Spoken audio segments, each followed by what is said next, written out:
G'day everyone, welcome to the Bothy. I'm Chris. G'day, Amo. Today, mate, we're going to do a follow-up on the NDIS because there were some numbers we didn't get to talk about the other night that really shocked me, and I thought we'd better have another go. For sure.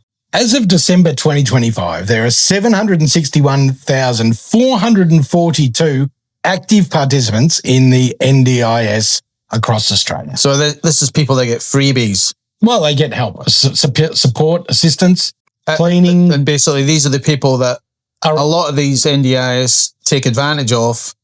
A lot of the providers, yeah. Yeah. Exactly right. What shocked me was 397,000, let's call it 400,000 of them are under the age of 18. Wow, that's a shock. I thought it would be more older people. Out of the 761,000, only 42,000 people are aged over 65. Oh. That surprised me as well, mate. I thought it'd be a couple 100,000 at least. You always hear we're an aging population, so it's like, or maybe family members are more likely to look after. Maybe they get other care, I don't know, but that leaves 322,000 participants aged between 18 and 65. By far the largest diagnostic group of participants is autistic or developmental delayed participants, totaling almost 400,000 people. Autistic due to vaccines, obviously. Well, that's your premise. The NDIS participation rate is currently growing at more than 10% every year, meaning that by 2030, it will be 1.3 million participants if it continues along its current path. But the federal government have said that they have plans in place to slow the growth to 8 to 8.5% every year. So it only should be 1.1 to 1.2 million. Oh. Are they bringing those, the things that Canadians have got? No, they're not bringing those shots in. What's it called? I'm not saying. The scheme was supposed to be capped at 490,000, but it's obviously gone well beyond that now. Yeah. So what benefits do participants receive if they're under 18 and diagnosed with autism? I thought I'd have a little look at that today. Yeah. They receive funding that is tailored to their individual needs to cover family and care support, assistive technology, core support to assist with daily routines, capacity building tools to assist with hygiene, dressing, meal prep, and therapeutic support. All right?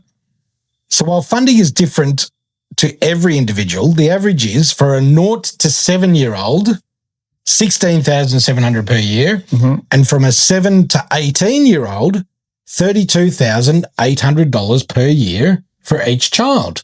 Now, there are 3 levels of autism that participants could be diagnosed under, level 1, 2, and 3, and I won't go into what level of autism you need to be in each, but at level 1, funding is more likely to be in the range of up to about 12,000 max a year, and participants could be diagnosed with conditions that impact life such as social communication and interaction, or self-management and organisation skills, or learning or flexible thinking. That's the level of autism. Yep. And their funding will follow the direction followed by the planning. Now, if it can go to an NDI managed plan where National Disability Insurance Agency handles all of the bookings, all of the payments, everything. Or it can go to a hired plan manager, so the parents can hire a NDIS plan manager through their provider, and they will handle all the admin tasks and pay all the services. Or alternatively, it can be self-managed where the child's representative, such as the parent or guardian, has the option of paying the provider, then requesting a reimbursement, or alternatively, and by far the most popular, make an advance claim and pay the provider once funds are received. And in order to do that, they need to be able to give an ABN and a service provider's company's name. So what happens in that case is the parent needs to have an ABN and the name, the business name of the service provider, and they need to send that into the government. They don't need to provide a receipt, but what they are asked to do is keep receipts for 5 years in case they're audited. Right. They never have to send those receipts back in unless they're audited. I wonder how many of them are audited. Very few. Currently, over 200,000 participants in the NDIS program self-manage their funds, and these are made up almost entirely of child representatives. So 32,000 paid out without any real auditing going on. Oh, I can see a real problem there. Examples investigated recently include NDIS funds being used to pay rent, groceries and holidays. Fake claims and invoices being created and claimed for services never received. Collaboration fraud, where participants work with providers to overcharge or create false, inflated claims to increase funding usage. One example was a gentleman who claimed $300,000 for fake lawn mowing services. So I want to take that job on. I'll do it for 150. Last year, $86 million in claim considered dodgy were blocked by the NDIA. This is on the back of the government spending $350 million on the crackdown on fraud program and $150 million to create the Fraud Fusion Task Force, which has now had 20 successful prosecutions in 3 years. 20? Oh, dear.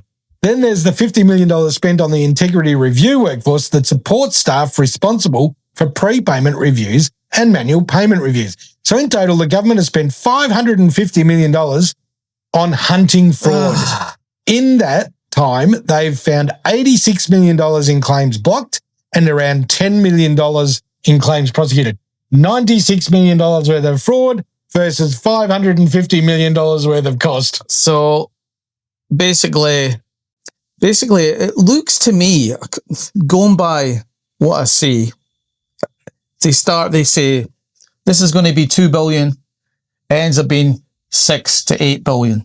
This is going to be 3 billion, ends up being 11 billion. Oh, like the VNI West. Yep. So if you look at that first initial one as 100% and then times it by 4, you get roughly to where they're actually going to be when they finish. Yeah. So 98 million they found. Yay, well done. But it cost them 550 million. Unless they're losing money by at least 400%, they're not happy, are they? At least 400%. They're not doing their job properly. If it doesn't, cost them 4 times more than they said. This government, oh my God. Useless. Absolutely. The dog's balls, mate. They're shit. This Fusion Task Force that's cost $150 million to find $10 million worth of fraud and can't prosecute because there isn't enough judges to hear the cases. What a joke. $150 million. I don't know. Come on. Do you think they're all trial by jury? No. Really? Because it's... Not all of them. All right. Because I know they're going down that way in UK. They're taking a lot of the juries away from the factor because there are so many things they want to get pushed through the courts. Right. But it seems to me like they want to push through certain things like freedom of speech and, oh, I said you were this and, oh, you hurt my feelings.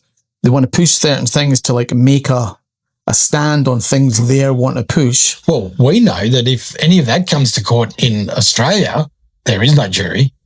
It's a judge. Yeah. And only a judge.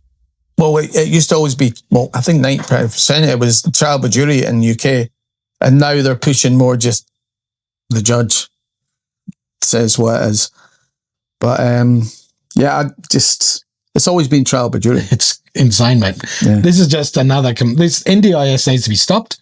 Call it something else, start it again, and put some safeguards, some fencing, whatever you want to call it, around it to protect from fraud. If you put all these things in place in the first place, then it won't get out of control like it is, because now it's such a big runaway animal. You're never going to catch it up. No. It's gone nuts. There's just too many, too much fraud involved in it. And everybody's went, we can make money here. Yep. Jump, jump, jump, jump. There's probably 10 times as many fraudsters as there are legitimate ones. Yeah. Yeah, at least. Yeah. And unfortunately, because there's so much money to be had and made and so much fraudulent activity they can get away with, like I know people that are actually in the industry and they've seen it for themselves, the amount of bullshit that goes on. I mean, they might be making a meal for some of these people and they're just like chucking 2-minute noodles on. Yeah. It's like ridiculous. Jesus. My friend, she actually makes proper meals for them and she says some of the things that she's seen, it's like disgusting. Mm. All right, everyone, let us know what you think. It's just more waste. We really could do a lot better as a government. There's no doubt about it. Oh my God. Mate, we could go there and do better. And do a better job. and I could just be sitting in the toilet the whole time. That's it. I'm voting for you. I'll vote for you first. We're in. All right, everyone. Let us know what you think. Cheers, guys. See ya. See ya. That's it. All right, Anna, start again. Enough of your fucking shit. Come on, hurry up. Oh, sorry, mate. All right, go. G'day, everyone. Welcome to the Bothy. I'm Chris.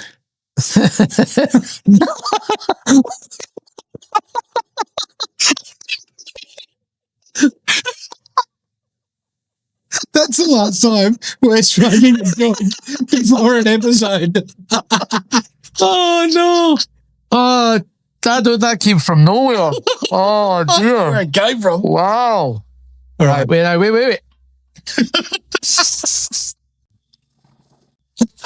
Did I get it? It wasn't there. It was landing in your leg. Are you ready? All right, you ready?